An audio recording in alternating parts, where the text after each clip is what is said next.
Selamat pagi Bapak Ibu Saudara-saudari sekalian yang dikasih dalam Kristus. Selamat pagi.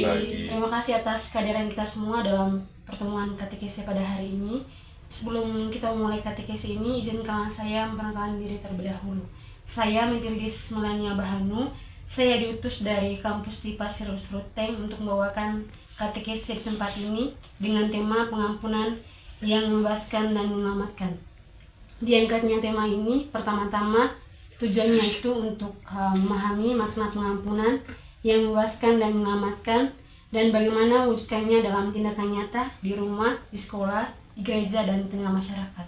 Oleh karena itu, marilah kita membuka hati untuk menerima pengampunan Tuhan dan biarlah pengampunan itu mengalir dalam hidup kita. Sebagai ungkapan syukur, marilah kita bersama Apakah aku di hadapan-Mu Tuhan, Kau curahkan cinta-Mu. Apakah artiku bagimu, cinta-Mu setia selalu. Pantaskah ku menyambut tubuh darah-Mu karena banyak dosaku. Sering ku ingkari cinta-Mu dalam langkah hidupku. Ampunilah aku, ampuni kelemahanku, ampuni dosaku dalam keiman-Mu, agar ku mampu wartakan kasih-Mu di dalam hidupku. Bersihkan hatiku dengan sucinya cinta-Mu. Jadikan hatiku istana cinta-Mu, tempat yang layak untuk bersemayam, tubuh dan darah-Mu. dalam nama Bapa dan Putra dan Roh Kudus. Amin. Allah yang Maha Rahim, pada hari ini kami datang kepadamu dengan hati yang penuh syukur. Kami mohon surahkanlah Roh Kudus-Mu agar kami mampu memahami makna pengampunan sejati, pengampunan yang membebaskan kami dari luka, yang menyelamatkan kami dari kebencian dan ketakutan, dan menuntun kami untuk saling mengasihi seperti Engkau mengasihi kami. Bantulah kami untuk membuka sabda-Mu, agar kami melepaskan sakit hati, berdamai dengan diri sendiri, dan belajar mengampuni sesama dengan tulus. Semoga pertemuan ini membawa kedamaian, harapan, dan pembaharuan hidup kami. Selanjutnya kita mendalami situasi konkret dengan mendengarkan cerita. Pada tahun 1994, terjadi konflik besar di Rwanda yang menyebabkan banyak orang kehilangan anggota keluarganya. Di sebuah desa, seorang ibu bernama Marie kehilangan suami dan anak laki-lakinya karena dibunuh oleh sekelompok orang saat kerusuhan. Salah satu pelakunya adalah seorang pemuda bernama Jean. Ia kemudian ditangkap dan dipenjara. Selama bertahun-tahun di penjara, Jean mulai menyadari bahwa kesalahan besar yang ia lakukan. Ia merasa hidupnya hancur dan tidak ada harapan lagi. Ia menulis surat pengakuan dan permintaan maaf kepada Maria. Ketika surat itu diterima Maria marah, sedih, dan bingung. Baginya pengampunan tersebut seperti mustahil. Namun, bergumul dalam doa dan nasihat rohani, ia mulai merasakan bahwa kebencian hanya membuat hatinya semakin sakit dan hidupnya tidak pernah tenang. Beberapa tahun kemudian, pemerintah melakukan rekonsiliasi. Maria dan Jean dipertemukan. Pada awal suasananya sangat tegang. Jian berlutut menangis dan minta maaf. Setelah cukup lama, Maria berkata dengan suara bergetar, "Aku kehilangan suami dan anakku. Aku terluka sangat dalam. Tapi aku tidak mau hidup dalam kebencian selamanya. Aku mengampunimu." Jian menangis semakin keras. Ia merasa beban berat di hatinya runtuh. Maria pun merasa hatinya jauh lebih ringan. Bukan berarti ia lupa, tapi kebencian yang menyesakannya itu hilang. Setelah mendengarkan cerita tadi, mari kita bersama menjawab beberapa pertanyaan. Setelah kita mendengar kisah Surat di penjara, kira-kira tantangan apa saja yang dihadapi oleh Maria dalam mengampuni orang yang sudah membunuh keluarganya? Cerita itu tadi, begitu tabahnya Maria itu, dia menghadapi situasi ke depan, hidupnya jadinya hidup seorang diri, dan dia siap untuk menerima hal itu, tantangan itu, dan yang begitu menariknya, dia bisa maafkan orang yang membunuh suami dan anaknya. Sehingga dari saya, hati seorang ibu, hati seorang perempuan yang mana yang dibiarkan suaminya lalu dan anaknya dibunuh, berarti dia diikut serta oleh Tuhan, dan Bunda Maria juga ada selalu bersama dia. Itu saja dari saya yang saya temukan. Terima kasih dari Om yang itu menjawab.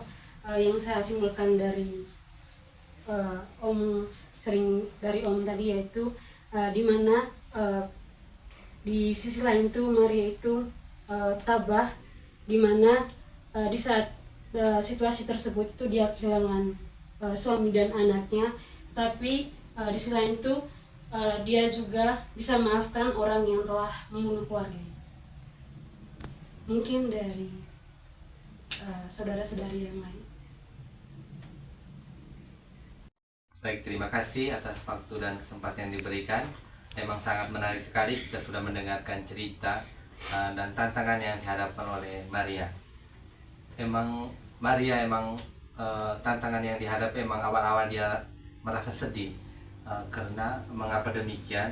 Karena bagi dalam diri dia itu dia tahu dia menerima surat bahwa suaminya nanti di penjara. Di situ dia sangat tertekan dalam dirinya.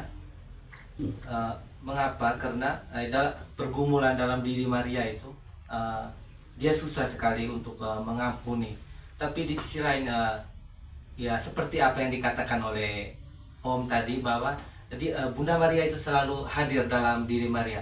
Di situ dengan penuh kerendahan hati, Maria ini dengan tantangan pergulatan dalam dirinya, dia harus bisa menerima apa yang sudah terjadi, pergumulan dalam dirinya, dan dia menyadari bahwa Bunda Maria selalu hadir dalam dirinya. Disitulah Maria menerima, dan dengan kerendahan hati dia bisa mengampuni yang sudah diperbuat oleh suaminya tersebut. Itu dari saya. Yang saya simpulkan dari jawaban dari Kakak Lu itu, dimana dengan tuntunan Bunda Maria, si Ibu Maria tadi itu bisa maafkan Jian, biarpun itu dia tidak mudah mengampuni orang yang sudah membuat salah kepada keluarga. Jika berada di posisi Maria, apakah kita sanggup melakukan hal yang sama? Terima kasih. Kalau dari saya, ketika kita berhadapan dengan posisi Maria, bahwa dalam kehidupan, contohnya orang-orang yang kita sayang seperti Maria tadi, suami dan anaknya, kalau tidak salah suami anaknya dibunuh, tetapi di sini dia masih berkenan untuk mengampuni mereka, karena kita sebagai manusia lemah, kita juga masih sama bisa melakukan kesalahan-kesalahan terhadap orang lain. Tapi di sini kita bisa, memang ini sulit sekali bagi kita, apalagi kan kehilangan orang-orang yang kita sayang. Memang sulit dan sangat sulit bagi kita untuk mengampuni orang. Tapi di sini kita diminta untuk berjuang dengan doa dan membaca renungan, dan seperti yang diajarkan oleh Yesus sendiri bahwa kita itu harus mengasihani musuh-musuh kita, karena dalam hidup ini ketika kita melakukan, contohnya orang membuat kesalahan kepada kita, contohnya kita membalas dendam, itu kan tidak ada akhirnya. Kita hanya bisa pasrah saja kepada Tuhan. Itu dari saya. Terima kasih Saudari Andini. Yang saya simpulkan dari jawaban Saudari Andini yaitu walaupun kehilangan orang-orang yang kita sayang itu tidaklah mudah, tapi semakin kita membenci orang itu tidak membuat hati kita tenang, tapi pengampunan tersebut merupakan jalan untuk kita bisa bernamai dengan orang yang sudah melakukan kesalahan. Yang terkasih dalam Tuhan, setelah kita mendengarkan kisah tadi dan menanggapi beberapa pertanyaan pendalaman, kita diajak untuk melihat bahwa tema katekesi kita hari ini yaitu pengampunan yang membebaskan dan menyelamatkan, mengandung makna yang sangat dalam bagi hidup kita sebagai murid Kristus. Kisah di atas meneruskan bahwa pengampunan bukanlah hal yang mudah, terutama ketika luka sangat dalam seperti yang dialami oleh Ibu Maria. Namun kisah ini menunjukkan bahwa pengampunan adalah proses yang membebaskan, bukan pertama-tama untuk orang yang bersalah, tapi untuk hati kita sendiri.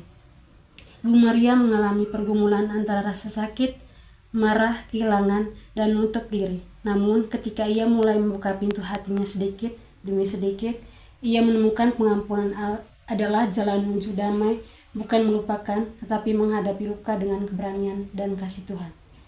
Semoga melalui katekis ini kita semakin dimampukan untuk menjadi kasih dan pelayanan sebagai dasar hidup kita setiap hari, di rumah, di tempat kerja, di lingkungan, dan dimanapun kita berada.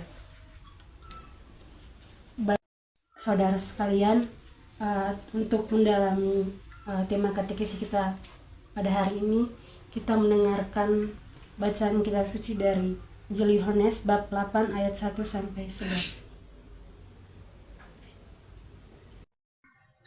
Tuhan beserta kita sekarang dan selama-lamanya. Inilah Injil Yesus Kristus menurut Yohanes. Dimuliakanlah Tuhan.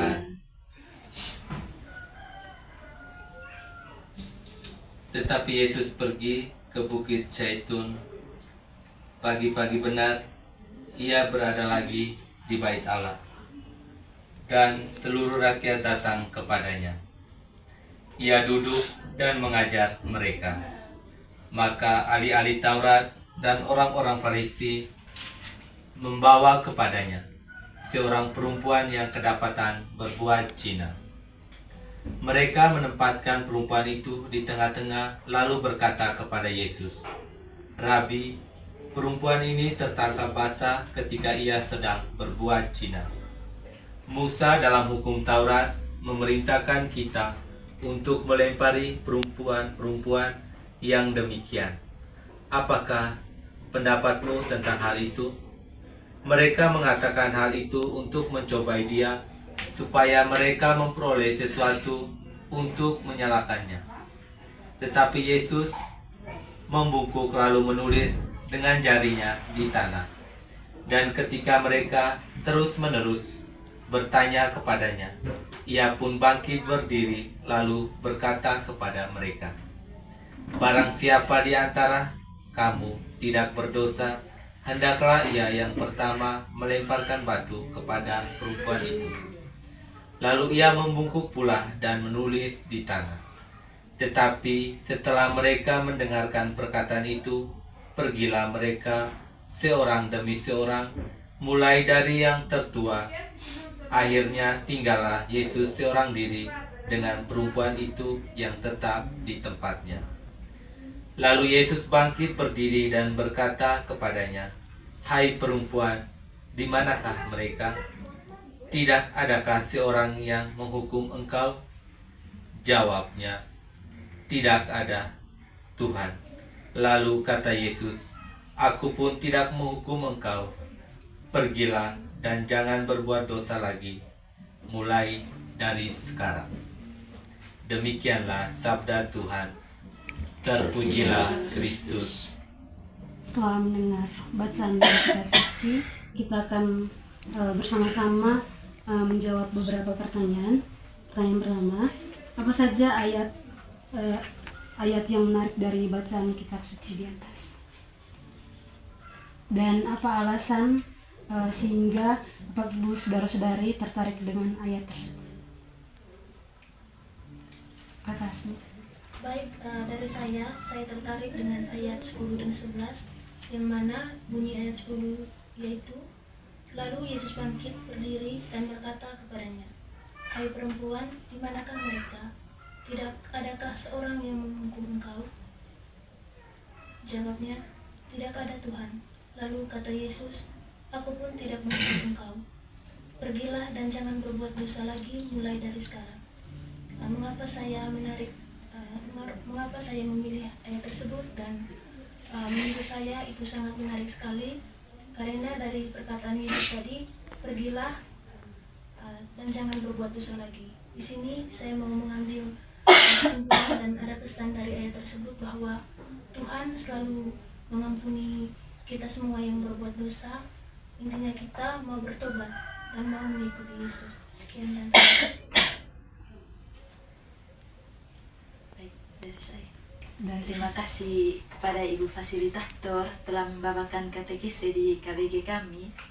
Jadi, yang menarik dari Injil yang kita dengarkan pada hari ini, yang menarik bagi saya itu di ayat 7 yang berbunyi, dan ketika mereka terus-menerus bertanya kepadanya, ia pun bangkit berdiri, lalu berkata kepada mereka, barang siapa di antara kamu tidak berdosa, hendaklah ia yang pertama melemparkan batu kepada perempuan itu.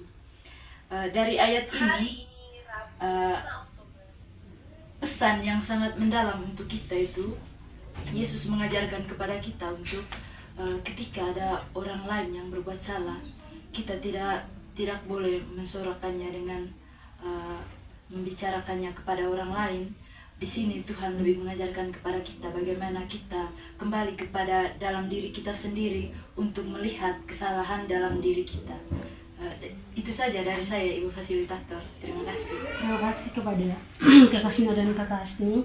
Yang saya simpulkan dari Kakak Asni tadi yaitu di mana Tuhan itu mengajarkan kita supaya kita itu mengampuni sesama yang sudah berbuat salah kepada kita. Terus yang saya ambil dari kesimpulan dari Kakak Sinaria itu di mana Tuhan mengajarkan kita yaitu di mana itu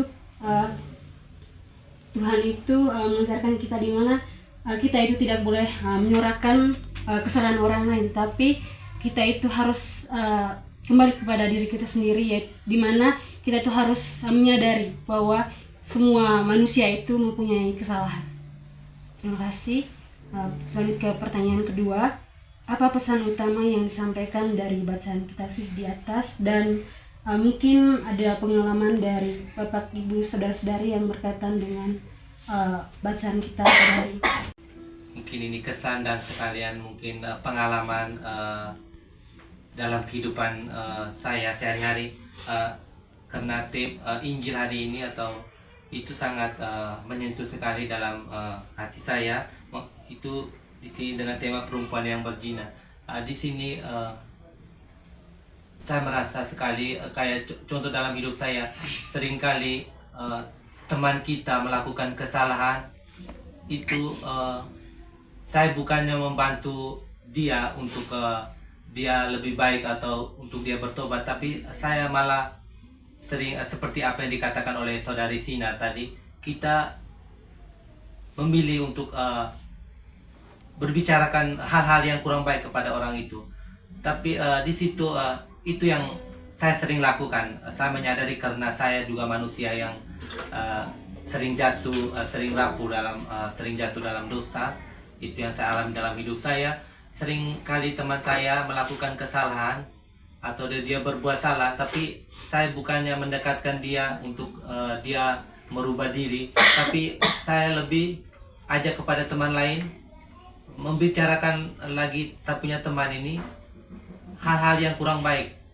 Itu yang saya melihat dalam diri saya, ternyata yang Tuhan Yesus ajarkan itu, kita itu bukan untuk menghakimi sesama, tapi kita harus saling membantu sesama atau mengasihi sesama lain.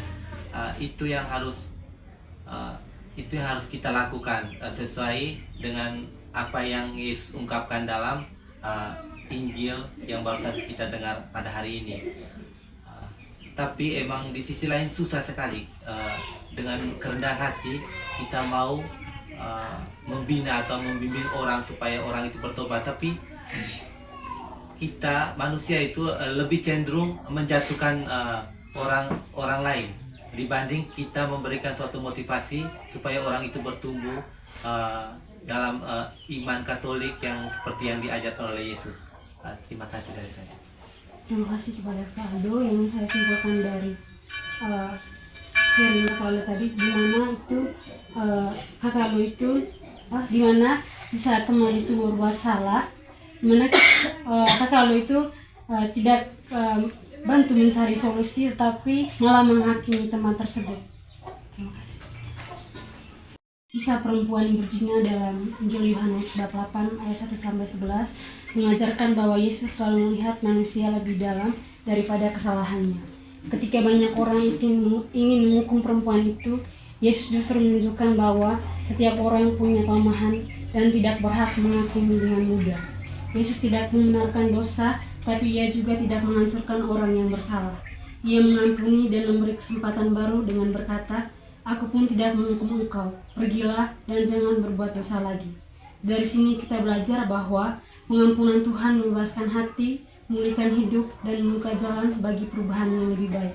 Pengalaman bukan hanya menghapus kesalahan, tapi juga memberikan harapan dan kekuatan untuk mulai hidup baru. Bapak, Ibu, saudara-saudari yang terkasih dalam Kristus, setelah mendengarkan cerita dan bacaan tadi, saya meminta dua orang untuk menyampaikan doa permohonan. Allah Bapa dalam surga, puji serta syukur kami aturkan kehadirat-Mu dan terima kasih sepanjang tantangan-Mu sehingga Engkau mempersilakan kami berkumpul di tempat ini untuk melaksanakan katekesi. Tuhan, semoga dengan melaksanakan katekesi ini tentang pengampunan, semoga kami dapat mengampuni sesama kami dalam melakukan kesalahan. Marilah kita mohon, Kabulkanlah doa kami. Tuhan. Allah Bapa di dalam surga, terima kasih atas berkat dan perlindungan-Mu sehingga kami dapat berkumpul di tempat ini. Kiranya Tuhan, apa yang kami terima pada hari ini berkaitan dengan tema katekesi kami tentang pengampunan, kiranya dalam kehidupan kami sehari-hari kami dapat terapkan apa yang kami terima pada hari ini dengan baik. Marilah kita memohon. Kabulkanlah doa kami ya Tuhan. Kita satukan semua niat dan harapan kita dengan doa yang diajarkan oleh Yesus sendiri. Bapa kami Yang ada di surga, dimuliakanlah nama-Mu, datanglah kerajaan-Mu, jadilah kehendak-Mu di atas bumi seperti di dalam surga.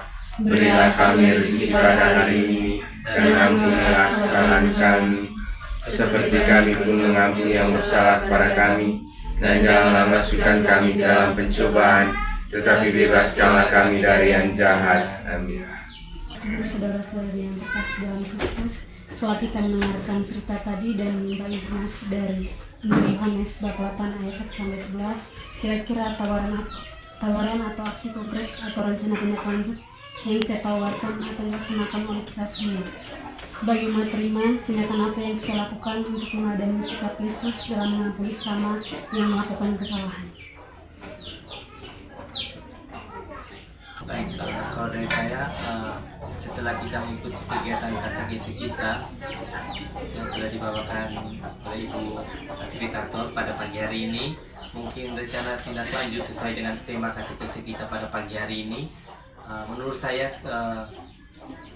kita jangan mengajak teman atau saudara kita atau orang-orang terdekat kita untuk membicarakan orang lain atau hal-hal keburukan tentang orang, tapi kita mengajak saudara atau teman dekat kita itu lebih kayak kerja bakti bersama, melakukan hal-hal yang baik, atau ajak mengikuti kegiatan doa rosario bersama, ikut kegiatan kayak OMK, atau lebih aktif dalam kegiatan rohani yang di gereja. Itu yang menurut saya lebih bermanfaat dibandingkan kita berkumpul dan membicarakan hal-hal keburukan tentang orang lain. Itu dari saya. Terima kasih.